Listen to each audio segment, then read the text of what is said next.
ഇന്നത്തെ വീഡിയോ VFAയുടെ ഒരു revision day ഉൾപ്പെടെയുള്ള ഒരു സ്റ്റഡി ടൈം ടേബിൾ ആണ്. അപ്പോൾ നമുക്കിനി 48 ദിവസം കൂടെ ഉള്ളൂ. സെപ്റ്റംബർ 19-നാണ് എക്സാം. അപ്പോൾ നാളെ തൊട്ട് കറക്റ്റായിട്ട് നമുക്ക് പഠിച്ച് റിവിഷൻ ചെയ്ത് പോയാൽ നമുക്ക് കറക്റ്റായിട്ടൊരു നല്ല റാങ്കിൽ എത്താൻ പറ്റും. അപ്പോൾ അതിനനുസരിച്ചുള്ള ഒരു ടൈം ടേബിൾ ആണ് ഈ പറഞ്ഞിരിക്കുന്നത്. പിന്നെ ഞാൻ നേരത്തെ ഒരു ടൈം ടേബിൾ ചെയ്തിട്ടുണ്ട്. ഇതിപ്പോൾ സ്റ്റഡി പ്ലാൻ കൂടെ ഉൾപ്പെടുത്തിയിട്ടുള്ള ടൈം ടേബിളാണ്. ഈ പിന്നെ നമ്മുടെ ഈ ടൈം ടേബിളിന്റെ കൂടെ അതിനുശേഷം സ്റ്റഡി പ്ലാനും കൂടെ ഉണ്ട്. അപ്പോൾ നമുക്ക് നേരെ ടൈം ടേബിളിലോട്ട് പോവാം. SCERT കൂടെ ഉൾപ്പെടുത്തിയിട്ടുണ്ട്. 2 ദിവസത്തെ റിവിഷൻ ഡേ ഉൾപ്പെടുത്തിയിട്ടുണ്ട്. മനസ്സിലായല്ലോ? അപ്പോൾ നമുക്ക് നേരെ ടൈം ടേബിളിലേക്ക് പോവാം. തിങ്കളാഴ്ച, നാളെ തൊട്ട് പഠിക്കാൻ തുടങ്ങുക. തിങ്കളാഴ്ച എന്ന് വെച്ചാൽ ചരിത്രം, കേരളം, ഇന്ത്യ, ലോകം. അതേപോലെ തന്നെ അന്ന് തന്നെ കമ്പ്യൂട്ടർ അടിസ്ഥാന വിവരങ്ങൾ. അപ്പോൾ ചരിത്രം, കേരളം, ഇന്ത്യ, ലോകം ഞാൻ ഒരുമിച്ചിട്ടിരിക്കുന്നത് വേറെ ഒന്നും കൊണ്ടല്ല.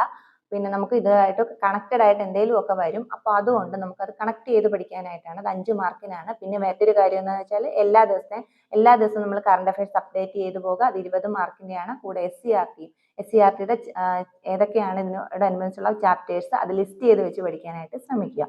പിന്നെ ജോലിക്ക് പോകുന്നവര് ഒരു 3 മണിക്കൂറെങ്കിലും പഠിക്കാനായിട്ട് ശ്രമിക്കുക. അല്ലാതെ വീട്ടിലിരിക്കുന്നവര് 7 to 8 മണിക്കൂർ പഠിക്കാനായിട്ട് ശ്രമിക്കുക. കുറച്ച് ദിവസം കൂടെ നന്നായിട്ട് പഠിക്കുക.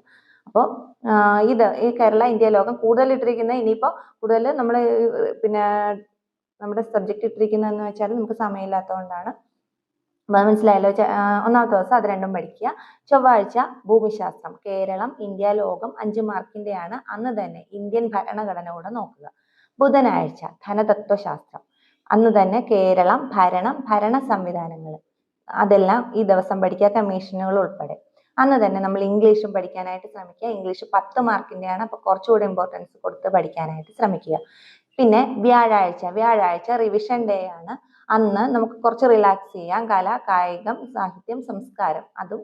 പിന്നെ അതേ കൂടെ PYQ നമ്മൾ ചെയ്ത് നോക്കുക. പിന്നെ എന്താണ്, മോക്ക് ടെസ്റ്റും കൂടെ ചെയ്ത് നോക്കുക. മനസ്സിലായല്ലോ? ഈ 3 ദിവസത്തെ റിവിഷൻ ഡേ ആണ് ഈ ദിവസം. അപ്പോൾ നമ്മൾ അതിന് പ്രാധാന്യം കൊടുക്കുക. ഈ റിവിഷനാണ് നമ്മൾ പ്രാധാന്യം കൊടുക്കേണ്ടത്. നമ്മൾ ഏകദേശം പഠിച്ചു കഴിഞ്ഞതാണ്. അപ്പോൾ ഈ ദിവസം വ്യാഴാഴ്ച റിവിഷൻ ചെയ്യാം. വെള്ളിയാഴ്ച ജീവശാസ്ത്രം, പൊതുജനാരോഗ്യം, പിന്നെ അതിൻ്റെ കൂടെ സുപ്രധാന നിയമങ്ങൾ, മലയാളം 10 മാർക്കിൻ്റെതാണ് വരുന്നത്. അപ്പോൾ അതും കൂടെ കുറച്ച് ഇമ്പോർട്ടൻസ് കൊടുത്ത് പഠിക്കാനായിട്ട് ശ്രമിക്കുക. പിന്നെ ശനിയാഴ്ച ഫിസിക്സ്, കെമിസ്ട്രി, മാത്സ്. ശനിയാഴ്ച നമ്മൾ കുറച്ച് വീട്ടിൽ ചിലപ്പോൾ ജോലിക്ക് പോകേണ്ടാത്തവരൊക്കെ ഉണ്ടാവും. അപ്പോൾ അതുകൊണ്ടാണ് മാത്സ് ഒക്കെ ഉൾപ്പെടുത്തിയിരിക്കുന്നത്. പിന്നെ വേറെ എന്താണെന്ന് വെച്ചാൽ മാത്സ് ടഫ് ഉള്ളവർ ഈ എല്ലാ ദിവസവും കുറച്ച് നേരം മാത്സും ഇംഗ്ലീഷും അരമണിക്കൂറെങ്കിലും പഠിക്കാനായിട്ട് ശ്രമിക്കുക. ഇത് എൻ്റെ ഇതിലുള്ള ടൈം ടേബിൾ ആണ്. നിങ്ങൾക്ക് ഉപകാരപ്പെടുമെങ്കിൽ നിങ്ങൾക്കത് സ്വീകരിക്കാം. പിന്നെ ഞായറാഴ്ച ഇംഗ്ലീഷ്, മാത്സ്, മലയാളം ഇത് 3 പഠിക്കുക. പിന്നെ അത് 3ഉം 10 മാർക്ക്, ഓരോന്നും 10 മാർക്കിൻ്റെയാണ്. പിന്നെ നമുക്ക് ഒന്നുകൂടെ റിവിഷൻ ചെയ്യുക. മനസ്സിലായല്ലോ? വ്യാഴവും ഞായറും നമുക്ക് റിവിഷൻ ചെയ്യാനുള്ള ദിവസമാണ്. SCERTയും കൂടെ പഠിക്കുക. ഇപ്പൊ നമ്മൾ മലയാളവും മാത്സും ഇംഗ്ലീഷും എത്രത്തോളം പഠിക്കുന്നു അത്രത്തോളം നമുക്ക് മാർക്ക് ഉയർത്താനായിട്ട് സഹായിക്കും. GK ഒക്കെ നമുക്കറിയാം എവിടുന്ന് എത്ര പഠിച്ചാലും തീരത്തില്ല. ഇതൊക്കെ നമുക്ക് പെട്ടെന്ന് പഠിച്ചെടുക്കാനായിട്ട് സാധിക്കും. പിന്നെ എല്ലാ വിഷയങ്ങളുടെ റിലേറ്റഡ് ആയിട്ടുള്ള പാഠങ്ങൾ ലിസ്റ്റ് ചെയ്ത് വെച്ചിട്ട് അതിൻ്റെ കൂടെ നോക്കിപ്പോണം. അത് ഞാൻ ഇതിൽ പറഞ്ഞിട്ടുണ്ട്. അപ്പോൾ മനസ്സിലായല്ലോ? ഞായറാഴ്ച വരെയുള്ള 2 ദിവസം റിവിഷൻ ഉണ്ട്. മാത്സ് ഞാൻ നിങ്ങളോട് പറയുന്നില്ല. നിങ്ങൾക്ക് മാത്സ് ഇംഗ്ലീഷും ടഫ് ആണെങ്കിൽ ഈ ഓരോ ദിവസവും മാത്സും ഇംഗ്ലീഷും നോക്കി പോകാനായിട്ട് ശ്രമിക്കുക. പിന്നെ നമുക്ക് ഒരു 48 ദിവസം കൊണ്ട് നമ്മളിത് കംപ്ലീറ്റ് ചെയ്തിട്ട് ലാസ്റ്റത്തെ ഒരു റിവിഷനും കൂടെ ചെയ്യാനായിട്ടുള്ള സമയമുണ്ട്. അപ്പോൾ ഇങ്ങനെ ചെയ്യാനായിട്ട് നമ്മൾ ശ്രമിക്കുക. മനസ്സിലായല്ലോ? അപ്പോൾ ഇതാണ് നമ്മുടെ ടൈം ടേബിൾ. ഈ ടൈം ടേബിൾ നമുക്ക് പ്രിന്റ് എടുക്കാൻ പറ്റുന്നത് ഈ വീഡിയോയുടെ ഏറ്റവും ലാസ്റ്റ് നമ്മൾ കൊടുത്തിട്ടുണ്ടാവും. നമുക്ക് വേണ്ടവർക്ക് പ്രിന്റ് എടുക്കാം. ഓക്കെ. പിന്നെ നമ്മൾ കുറച്ച് കാര്യങ്ങൾ നമ്മൾ ശ്രദ്ധിക്കണം. സ്റ്റഡി പ്ലാൻ എന്ന് വെച്ചാൽ നമ്മുടെ 10th പ്രിലിംസ് കഴിഞ്ഞു. അപ്പോൾ ഇനി കട്ട് ഓഫിനെ കുറിച്ച് നമ്മൾ ഇനി എന്ത് ചിന്തിച്ചിട്ടും കാര്യമൊന്നുമില്ല. നമ്മുടെ മാർക്ക് മാറ്റാനും പറ്റത്തില്ല. നമ്മൾ അതങ്ങോട്ട് മറക്കുക. കുറച്ച് അഥവാ മാർക്ക് കുറഞ്ഞിട്ടുള്ളവർ നമുക്കറിയാം വിഷമം ഉണ്ടാകും. പക്ഷെ എന്നാൽ കൂടെയും അതിനേക്കാളും കുറച്ചുകൂടെ നല്ലൊരു ജോലിയായിരിക്കും VFA. അപ്പോൾ അതുകൊണ്ട് നമ്മൾ അതിന് ഇമ്പോർട്ടൻ്റ് കൊടുത്ത് പഠിക്കുക. കാര്യം എന്താണെന്ന് വെച്ചാൽ അത് ഓർത്തിരുന്നാൽ നമുക്ക് ഇത് പഠിക്കാൻ പറ്റത്തില്ല. എന്തായാലും കഴിഞ്ഞത് കഴിഞ്ഞു. അപ്പോൾ ഞാനും കുറച്ച് വീഡിയോസ് ഒക്കെ 2 വീഡിയോസ് ചെയ്തിട്ടുണ്ടായിരുന്നു. അപ്പോൾ അതിൻ്റെ താഴെ ആൾക്കാർ പറഞ്ഞിട്ടുണ്ടായിരുന്നു ഇത്രയൊക്കെ കട്ട് ഓഫ് വരത്തുള്ളൂ, അങ്ങനെ ഇങ്ങനെയൊക്കെ പറഞ്ഞു. ഇപ്പം ഞാൻ ആദ്യം തന്നെ ഒരു 80 to 85 കട്ട് ഓഫ് പറഞ്ഞാൽ എന്തായിരിക്കും എല്ലാവരുടെ അവസ്ഥ? അപ്പോൾ അത്രയൊന്നും വരത്തില്ല. അപ്പോൾ അതുകൊണ്ടാണ് കുറച്ച് സമാധാനത്തോടെയുള്ള കട്ട് ഓഫ് പറഞ്ഞത്. അല്ലാതെ ഇപ്പൊ എനിക്ക് എല്ലാ ജില്ലയിലും പോയിട്ട് പരീക്ഷ എഴുതിയുടെ കൂടെ എന്ന് പറഞ്ഞിട്ട് കട്ട് ഓഫ് പറയാൻ പറ്റത്തില്ല. അപ്പൊ അതുകൊണ്ട് ഏകദേശം ഒരു കട്ട് ഓഫ്, നമ്മളും പരീക്ഷയ്ക്ക് പഠിക്കുന്നവരാണ്, ജോലിക്ക് ശ്രമിക്കുന്നവരാണ്, അതനുസരിച്ച് നമ്മുടെ ഫ്രണ്ട്സിന്റെയും അങ്ങനെയൊക്കെ ചോദിച്ചിട്ടാണ് നമ്മൾ ആ കട്ട് ഓഫ് പറഞ്ഞത്. അല്ലാതെ ഒന്നും അറിയാത്തതുകൊണ്ട് പറഞ്ഞതല്ല. ഞാൻ ചോദിച്ചവർക്കൊക്കെ കുറച്ച് പാടായിരുന്നു. ഇനി സിമ്പിൾ ആയിട്ടുള്ളവരായിരിക്കും ചിലപ്പോൾ പറയുന്നത് എന്താ ഇത്രയും കട്ട് ഓഫേ വരത്തുള്ളൂ അങ്ങനെ ഇങ്ങനെയൊക്കെ. ചിലപ്പോൾ കട്ട് ഓഫ് കൂടാം, അത് കൂടത്തില്ല എന്നൊന്നും ഞാൻ പറഞ്ഞിട്ടില്ല.